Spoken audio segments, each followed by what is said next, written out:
तेजराम पटेल यानी कोदा, ये एक ऐसा व्यक्ति होता है जो 2 मर्डर करता है और 2 मर्डर करने के बाद जो है इसकी जो है पुलिस जो ये मर्डर करता है उसकी जांच पड़ताल करती है, लेकिन जांच पड़ताल करने के बाद भी पुलिस इसको पकड़ नहीं पाती, सारे तथ्य इसके जो है जुटा नहीं पाती और इसको पकड़ने के लिए पुलिस को जो है 5 साल लग जाते हैं। जो पहला मर्डर करता है उस मर्डर के दौरान जो है पुलिस सारे छानबीन जो है करती है, सारे सबूतों को एकत्र करती है, फिर भी इसको पकड़ने में नाकाम रहती है। और पहले मर्डर में ये पहला मर्डर 2020 में करता है। उसके बाद पुलिस छानबीन करके जब थक जाती है, उनके हाथ कुछ नहीं लगता, तो वह इसकी फाइल को बंद कर देते हैं।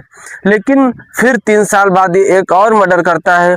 उस मर्डर के बाद भी जब गांव वाले सहम जाते हैं, चौंक जाते हैं, पुलिस फिर से छानबीन करती है, तब कहीं जाकर पुलिस उस तक जो है पहुंचती है, वो भी बहुत मुश्किल से। तो नमस्कार दोस्तों, कहानी की यात्रा चैनल में आप सभी लोगों का स्वागत है।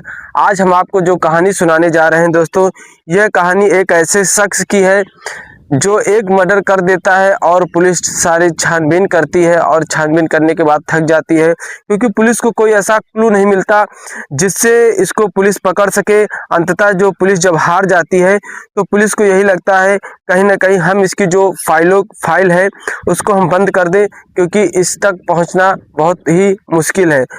ये कहानी जो आज हम आपको सुनाने जा रहे हैं दोस्तों, ये जो कहानी है बलौदा बाजार भाटापारा जिले के छत्तीसगढ़ में एक भालूकोना गांव स्थित है। इस भालूकोना गांव में रहने वाले एक होते हैं तेजराम पटेल, जो मुख से कुछ बोल नहीं पाते, यानी गूंगे होते हैं। घर पर इनकी जो है माँ होती है और पिता होती हैं, यानी माँ पिता के साथ ये खेती बाड़ी में हिस्सा बटाया करते थे। कभी कभी जो माँ बाप का कहना है कि ये मजदूरी के लिए भट्ठे पर चले जाते थे, यानी जो हमारे घर आपके घर की ईंटें से बनते हैं उन ईंटों को लादने के लिए, और भी कई कार्य होते थे उनके लिए, जो घर पर चले जाते थे यानी भट्ठे पर चले जाते थे। और जब किसी का घर वगैरह, यानी कुल मिला के ये मजदूरी करते थे और माँ बाप का सहयोग खेती बाड़ी में करते थे। कि शादी हुई नहीं थी, माँ बाप सोचते थे इनके शादी के बारे में, लेकिन ये खुल के अपनी माँ बाप से शादी के लिए कह नहीं पाता था।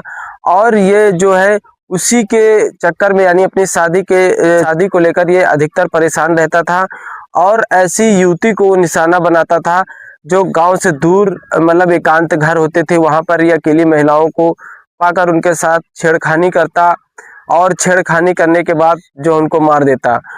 और अधिकतर जो है ये अकेली महिलाओं का ही शिकार करता था।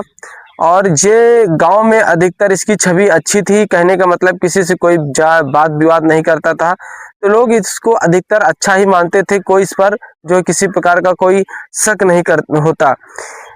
सन 2020 में जो है एक महिला होती है, यानी बुजुर्ग महिला होती है, जिनसे ये रेप करने की कोशिश करता है। गांव के बाहर एक घर बना होता है, एकांत घर, जिसमें वो अकेली रहती थी अपने घर से दूर। उसके बाद ये उनसे रेप करने का प्रयास करता है, जिस पर ये उनको राजी नहीं कर पाता। इस वजह से जो है इन दोनों में हाथापाई होती है और यह अंततः जो है इनके जो है सर पर पत्थर मारता है और एक हंसिया होता है दोस्तों, उससे इन पर कई वार कर देता है। जब खून की धारा बहने लगती है, यानी ये सोचता है कि मर चुकी, तो उनको जो है यानी घर से ठिठरा कर नदी के किनारे, वहां पर एक तालाब होता है, वहां पर ये फेंक आता है। उसके बाद जब सुबह होती है, यानी दूसरे दिन गांव से थोड़ा दूर रहता है, इस वजह से कोई गया नहीं, लेकिन जब दूसरे दिन लोग वहां पहुंचते हैं तो लोग देखते हैं कि उस बुजुर्ग महिला की, यानी उनका नाम होता है गौरी देवी, उनकी लाश पड़ी होती है। तो पुलिस को जो है इत्तला दी जाती है, पुलिस पहुंचती है और पहुंचने के बाद अब पुलिस सारे तथ्य सबूत जो इकट्ठा करती है, क्योंकि जहां से लाए थे उधर जो खून की बूंदें टपका करती है, इस वजह से पुलिस उनके घर तक तो पहुंच जाती है। लेकिन घर पहुंचने के बाद घर पर कोई सबूत नहीं होता, जहां पर लाश पड़ी होती है वहां पर भी कोई सबूत नहीं होता, और जो ये हंसिया वगैरह होता है ये कहीं दूर फेंकता है, जिससे पुलिस को कोई क्लू नहीं मिलता। पुलिस परेशान रहती है दोस्तों। गांव होता है, कोई सीसीटीवी वगैरह होता नहीं, और ये कोंदा जो तेजराम पटेल, उनके पास कोई फोन भी नहीं होता। अब पुलिस के पास मुश्किल ये होती है कि कोई तथ्य यानी कोई सबूत सही से मिल नहीं पाता। महीनों पुलिस परेशान रहती है, लेकिन कातिल तक पुलिस नहीं पहुंच पाती। अंततः पुलिस हार कर उस फाइल को यानी गौरी के हत्यारे की फाइल को पुलिस बंद कर देती है और हाथ पर हाथ रखकर बैठ जाती है। यानी कुल मिला के पुलिस नाकाम हो जाती है। लेकिन दोस्तों सन 2023 में एक बार फिर से ये जो तेजराम पटेल होता है एक मर्डर करता है।